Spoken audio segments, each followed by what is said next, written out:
Hello everyone, welcome to my office. I'm Dr. Steph Voss, chiropractor in Grand Marais, Minnesota, and I've got your back.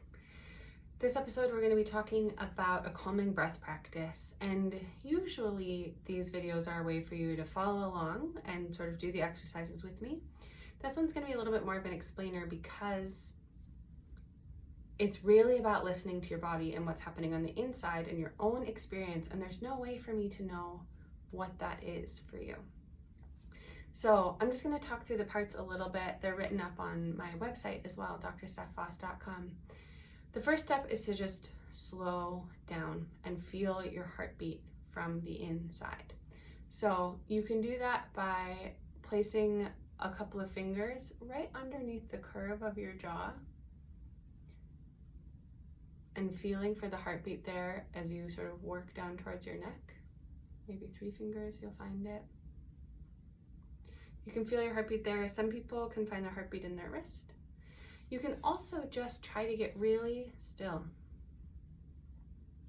and feel your heartbeat from the inside. And it is possible to have that deep of a listening relationship with your body where you can hear your heartbeat without having to feel it with your hands. So the first step is just slowing down enough to find your heartbeat. The second step is to then match the heartbeat with your breathing. So an even number of beats on the inhale and an even number of beats on the exhale. And remember, your pulse is not exactly like a metronome. The pulse will slow down and speed up a little bit.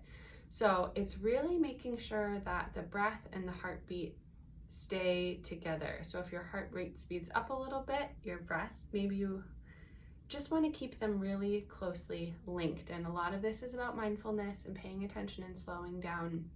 And so being attentive to what is changing. You might notice your heart rate slow down a little bit if you're taking nice long breaths.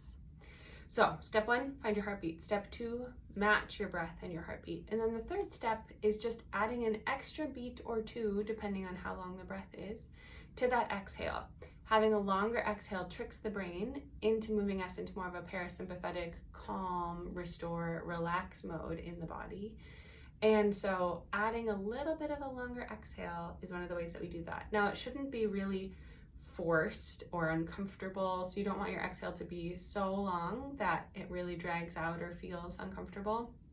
The maximum you would want to have a ratio is 1 to 2. So your exhale being twice as long as your inhale would be the very, very most that you would want it to be. But when we're just trying to regulate a little bit, calm down a little bit, get through a hard time or something scary, or just deal with stress and overwhelm, it's really great to nourish our body with the breath in this way. So find your heartbeat, which can just be slowing down and going inward enough to do that. It can be really nourishing.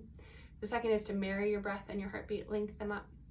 And then at the end, you can just add a little extra beat or 2 or maybe 3 to the exhale so that your breathing out is longer than your breathing in. And it sounds really simple and it's fairly straightforward, and it can be difficult to do, and it's something worth practicing over and over. This is also great for kiddos. There are ways to help them find their heartbeat and maybe tap it out as they feel it, so that they can have a little bit more of the sense of where their heartbeat is and then sort of link their breath to that. So there are lots of ways to play with this. It's up to you, but I hope this is a practice that's helpful. Thanks so much for taking good care of yourself. And if you have any questions, feel free to reach out through my website, drstephvoss.com, or book an appointment, come in, we can chat about this or other things. And yeah, remember, bodies are meant to be enjoyed. So thanks for being here.